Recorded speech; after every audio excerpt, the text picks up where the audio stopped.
Au fil des épisodes des seniors actifs, nous partirons à la découverte des acteurs clés de notre santé, nos 20 meilleurs médecins. J'animerai les sujets en rapport avec la nutrition, la micronutrition, ma passion, mon expertise. J'inviterai également des experts qui partageront divers thèmes qui leur tiennent particulièrement à cœur dans d'autres domaines du bien-être global.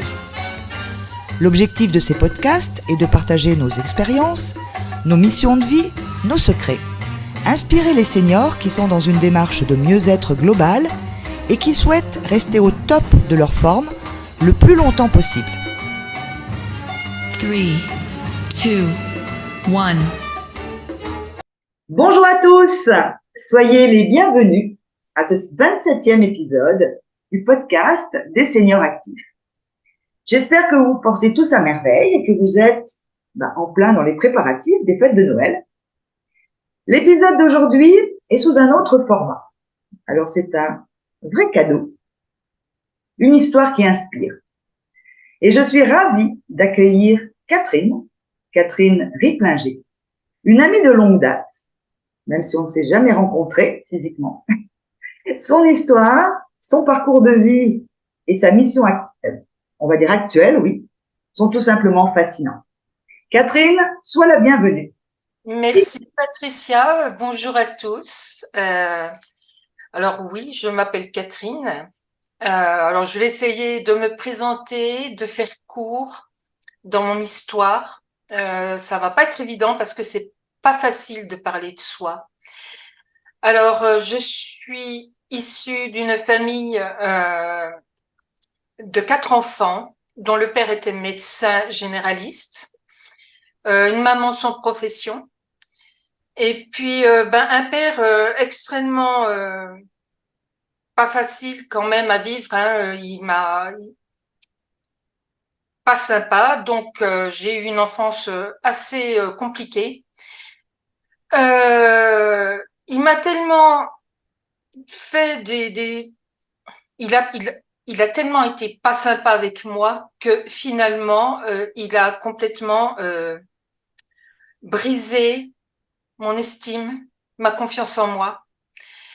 Et ça a beaucoup chamboulé ma vie, alors que bon, a priori, je suis quelqu'un qui aurait, selon Patricia, je serais quelqu'un pleine de capacités.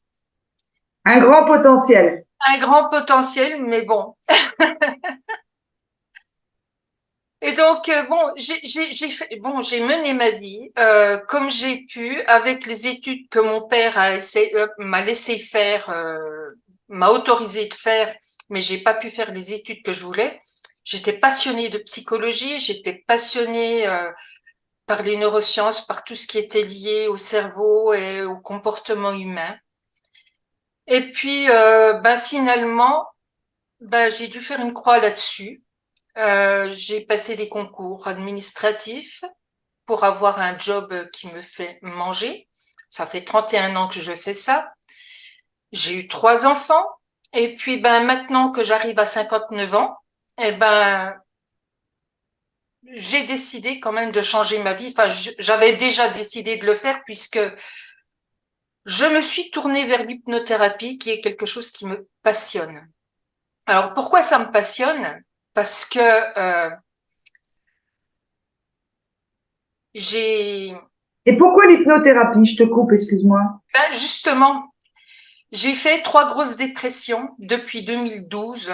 J'avais fait 3 grosses dépressions et évidemment, qui dit dépression dit anxiolytique, antidépresseurs, les petites choses qui font dormir. Et puis en fait, je me suis rendu compte que finalement, tous ces cachets, ça m'empêchait de vivre et de penser et d'être moi.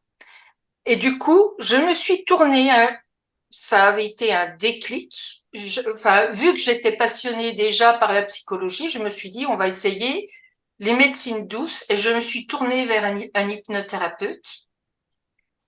Et cet hypnothérapeute, écoutez, ça a été miraculeux pour moi.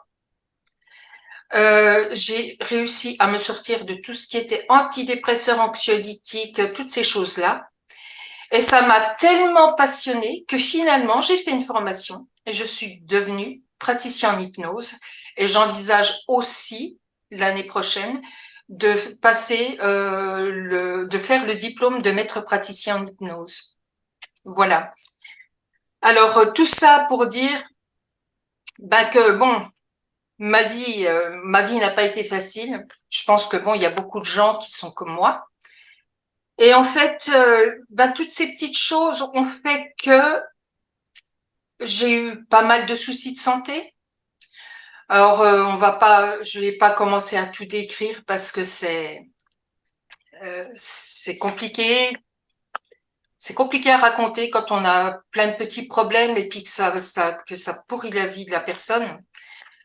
Et finalement, l'année dernière, j'ai dû passer sur la table d'opération pour une petite intervention chirurgicale gynéco. Tout s'est bien passé jusqu'à la fin. Et à la fin, j'ai fait une crise cardiaque, un arrêt cardiaque, une expérience de mort imminente et un retour. Alors, j'ai pas réalisé tout de suite, et bien entendu que j'avais fait cette expérience-là. Pour moi, c'était comme si j'avais fait un rêve. J'étais bien. Mais bon, donc réveil au service des soins intensifs, intubés, etc. Enfin, ça a été un retour violent, en fait, finalement, un peu comme une renaissance, et une sortie de l'hôpital où j'étais dans l'incompréhension la plus totale parce que j'ai compris après que effectivement j'avais fait un saut au paradis. Et maintenant, je suis en recherche permanente. Alors, quand je me fais mes séances d'auto-hypnose, je recherche en permanence cet état d'extase que j'ai vécu quand j'étais entre deux mondes. Voilà. Et je pense que cette expérience que j'ai vécue, j'appuie un petit peu dessus parce que il y a beaucoup de gens qui ont terriblement peur de la mort. Moi, la mort ne me fait plus peur. J'avais peur avant, oui, j'avoue. Mais la mort ne me fait pas peur. Moi, ce qui me fait peur, c'est la souffrance, c'est la violence. Et pour moi, la vraie vie, elle n'est pas ici, sur Terre. La vie, elle est au-dessus, dans l'au-delà. Voilà. Que dire d'autre, Patricia? Et qu'aujourd'hui, tu as envie de transmettre tout ça? Oui, j'ai envie de transmettre tout ça et puis de dire aux gens que quels que soient les événements de la vie, il y a toujours moyen de progresser et de s'en sortir, quoi. Moi, j'ai l'impression de revenir de loin, mais finalement, ce retour que j'ai eu sur Terre, pour moi, c'est que j'ai des messages à faire passer. J'ai aussi une mission à accomplir et je pense que mon histoire avec l'hypnothérapie n'est pas anodine du tout. L'hypnothérapie m'a beaucoup développé déjà cet esprit spirituel, mes croyances dans tout ce qui est énergie, dans tout ce qui est, sur toutes ces croyances euh, vraies ou fausses, je sais pas. Est-ce que tu étais sensibilisée à ça avant, ou tu étais quelqu'un de très cartésienne? J'avais déjà quand même, oui, avant j'étais déjà j'avais déjà cette espèce d'attrait vers ce qui était Tu parlais de neurosciences tout à l'heure. déjà par les neurosciences, mais aussi par tout ce qui est vibration, par tout ce qui est spirituel. J'ai toujours été attirée par les églises, curieusement. Je me souviens déjà quand j'étais petite, à Salins-les-Bains, quand j'allais chez ma grand-mère, mon plus grand plaisir, c'était d'aller dans l'église où j'ai été baptisée, dans l'église Saint-Anatoine à Salins-les-Bains. Et cette église, c'était comme un refuge pour moi. Donc, sans parler de croyances judéo-chrétiennes, c'était vraiment quelque chose où je me sentais bien, un endroit où je me sentais bien, quoi. Enfin voilà. Que dire d'autre? J'aimerais pouvoir passer un message d'espoir à toutes ces personnes qui s'imaginent que la mort est une fin, que c'est la fin de la vie, alors que pour moi, ben, la mort, c'est le début du merveilleux, finalement. La vraie vie, elle est là-haut. Voilà. Et ce que je voulais dire aussi, peut-être, rajouter, c'est que tu t'es fait aider. Alors oui, Tu savais que tu avais besoin. je me suis fait aider et je me fais encore aider. Là, je me suis fait aider à la sortie de l'hôpital j'avoue que quand je suis sortie de l'hôpital après mon expérience de mort imminente, j'ai fait une déprime parce que je ne comprenais pas du tout ce qui m'arrivait, pourquoi on m'avait envoyé là-haut et pourquoi je suis revenue sur Terre.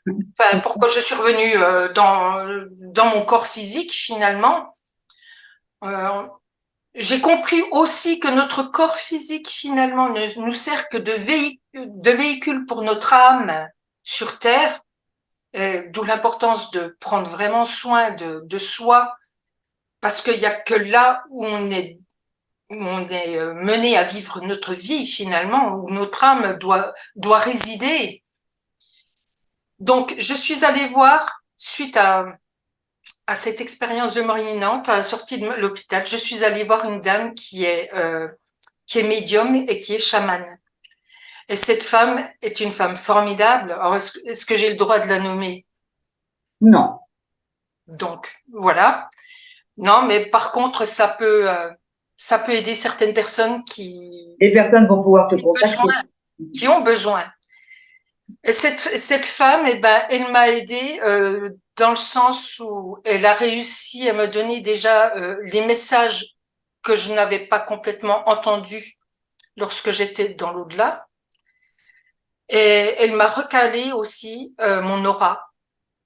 Elle avait vu que mon aura était décalée, c'est-à-dire qu'on m'a renvoyé sur Terre dans mon corps, mais que mon aura spirituelle, enfin ce halo qu'on a autour de soi n'était pas en place en fait finalement. Elle m'a recalé mon aura. Cette femme, elle m'a parce que juste avant en fait, j'avais l'impression toujours de flotter entre deux mondes. Et en fait, de me recaler mon aura, je me suis retrouvée bien en moi, bien ancrée, bien voilà, bien centrée. Et donc j'ai vu cette dame qui est devenue une véritable amie. Et puis je me fais suivre donc aussi très régulièrement par un hypnothérapeute, même chose, qui lui me fait travailler, m'a fait travailler sur ce que j'ai vécu. Il m'a fait aussi des séances de MDR pour le traumatisme de mon retour au service comment au service de réanimation, Et parce que sur ton enfance aussi. pour moi c'était un véritable traumatisme. Et aussi ce que je voulais dire, c'est que quand je dis que j'ai vécu ça comme une renaissance, quand j'étais encore intubée, j'ai eu cette pensée par rapport à tous ces nourrissons. En fait, on s'imagine toujours qu'une naissance, c'est quelque chose de simple pour le bébé. Ben, pas du tout, en fait. En fait, moi, j'ai vécu ça comme une renaissance, en étant intubée, c'est-à-dire ne pas pouvoir bouger, être complètement, j'étais attachée, euh, pas pouvoir respirer comme on voulait. Et en fait, j'ai pensé à ces bébés qui, quand ils naissent, quand ils sont dans le passage, où ils sont enfin, une naissance finalement, c'est relativement violent, je trouve. Et que ces petits êtres qui naissent, ils arrivent dans un milieu froid alors qu'ils étaient bien au chaud. Et puis ils sont manipulés, ils sont bousculés dès leur naissance. Et puis pour moi, quelque part, une naissance, même si c'est quelque chose de beau, peut être traumatisant pour un enfant. Et j'ai ressenti ça en moi, en fait. Et c'est pour ça que je parle de renaissance. Eh bien, écoute, un grand merci à toi, Catherine, pour avoir partagé ton histoire avec nous. Ça, c'était pas simple, hein. Je sais que c'était pas facile parce que tu m'as dit non et tu aimes pas te mettre en avant, tu aimes pas te mettre en lumière et c'est pour ça que je t'en suis encore plus reconnaissante parce que Merci. ton histoire va parler à des personnes. Ah, j'espère qu'elle va parler à beaucoup de gens. Enfin, c'est une aventure spéciale que j'ai eue. Et puis, c'est vrai que, bon, parler de moi, c'est quelque chose qui, Impossible. pour moi, au départ, c'était pas possible. C'est la première fois. Ça fait des années que je suis sur Internet. C'est la première fois que je me montre en vidéo. Eh ben, tu vois, tout est possible. Impossible, tu Ouais. vois, le 1, c'est possible. Il suffit d'oser. Et c'est un vrai plaisir de voir des femmes comme toi passionnées. Alors, ta vie n'a pas été un long fleuve tranquille, hein, tu nous en as juste donné des brides. Oui. Mais de toutes ces épreuves, en fait, t'ont rendu plus forte. Et moi, je Oui. vous invite tous à suivre Catherine sur ses réseaux sociaux, même si elle est très frileuse sur les réseaux, mais je sais qu'elle va s'y mettre. Bah, j'aime bien écrire, de toute façon. Encore un grand, grand merci. Merci à toi, Patricia. Et, ben, Et puis, ma foi, passez de bonnes fêtes. Au revoir. et moi, je vous donne rendez-vous pour le prochain épisode. Nous allons commencer la nouvelle année ensemble. Ce sera le 4 janvier. On parlera de nutrition. Le sujet de l'épisode, beurre ou margarine. Et je vous retrouve très bientôt. En attendant, je vous souhaite de passer de merveilleuses fêtes de fin d'année. Au revoir. Au revoir.